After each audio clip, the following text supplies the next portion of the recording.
Salam. Deməli, sual biologiya test toplusu, ABC test toplusu sınaq 6-nın səhifə 62-də nəsil ağacına aid olan məsələdir. Gəlin məsələyə baxaq. Deməli, bizə deyir ki, aşağıdakı sxemdə X xromosomu ilə ilişikli ötürülən bir əlamət göstərilmişdir. Buna əsasən fikirlərdən neçəsi doğrudur? Nəsil ağacına baxırıq. Demək, X xromosomuna ilişikli keçən bir xəstəlikdir.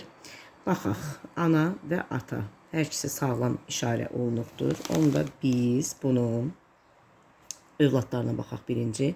Əgər xəstə oğlan dünyaya gəlibsə, deməli, burada ata 100% sağlamdır. Bu hemofiliyanın üzərində göstərək.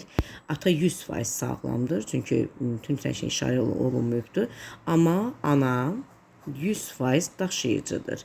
Niyə? Çünki əgər övladda, oğlan uşağında əgər bu xəstəlik meydana gələcəksə, deməli bununla bu görüşüb ki, bununla bu görüşüb ki, burada XHY xromosomlu oğlan uşağı dünyaya gəlmişdir. Deməli, bu birinci bizim nömrəmizdir. Birinci nömrəmizdir. Və bu oğlan uşağı, bu tərəfdən sxemə aparaq, evlənibdir qadınla. Baxırıq doğulan uşaqlara. Burada oğlan uşaqları sağlamdır. Baxmayaq ki, bu deməli ata xəstədir. Ananın deməli ananın geni burada. XH da ola bilər.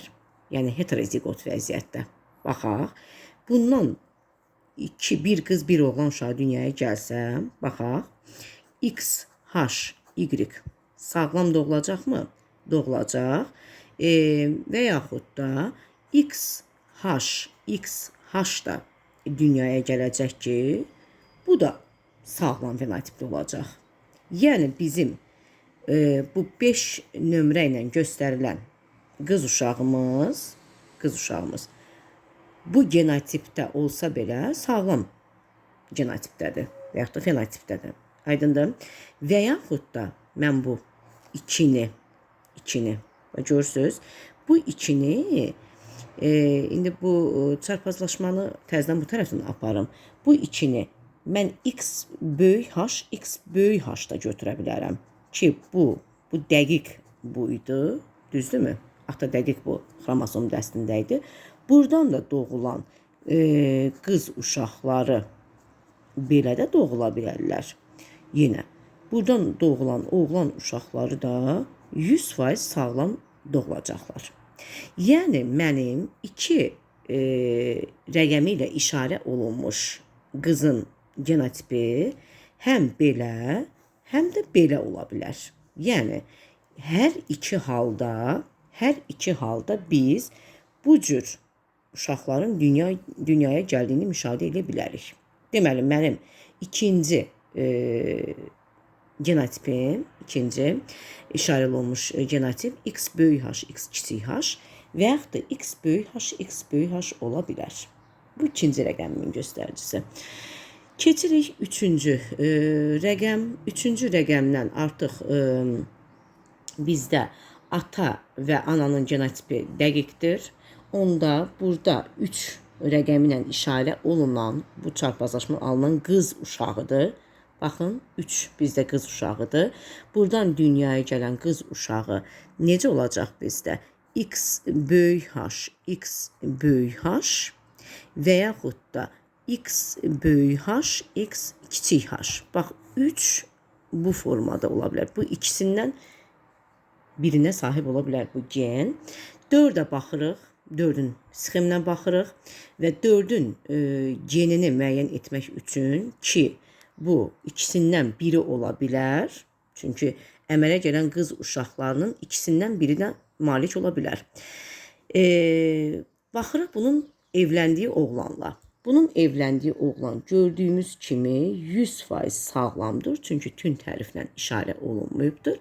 Amma doğulan uşaq, oğlan uşağı xəstə olduğu üçün deməli bu dəqiq bunun yəni anası bax bu genin daşıyıcısıdır. Bax bu genin daşıyıcısıdır ki, buradan bizə lazımdır ki, xəstə oğlan dünyaya gəlsin. Yəni bu gende olmalıdır ki, bax bu 4-ün genotipi oldu.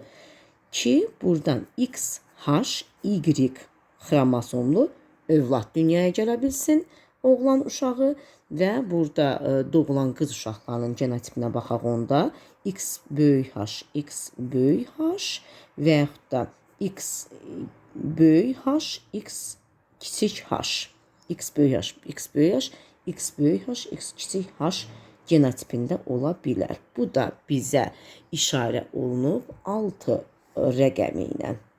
Bu da bizdə 6 rəqəmidir. İndi gəlin cavabları müqayisə edək. Deyir, bizə doğru cavablar lazımdır. 2 nömrəli şəxs bu əlamətə görə daşıyıcı ola bilməz. Bu yanlış fikirdir. İkinci nömrə biz dedik budur. Ya X böyük H, X kiçik H və yaxud da X böyük H, X böyük H genotipində ola bilər. Yəni daşıyıcı ola bilər. Deməli bu fikir yanlışdır. Keçirim ikinci fikrə. 3 nömrəli şəxs bu əlamətə görə geni daşıya bilər. Bəli, 3 nömrəli şəxs dedik ki, bu geni daşıya bilər. Deməli ikinci fikir doğrudur. Keçirəm üçüncü fikrə. 1 nömrəli şəxs bu əlamətə görə heterozigotdur. 1 nömrəli şəxs bu əlamətə görə heterozigotdur. Doğrudur. Tapmışıq ki, bu əlamətə görə heterozigotdur. Deməli, üçüncü fikrimiz də doğrudur. 4-ə baxaq, 4-cü fikrə.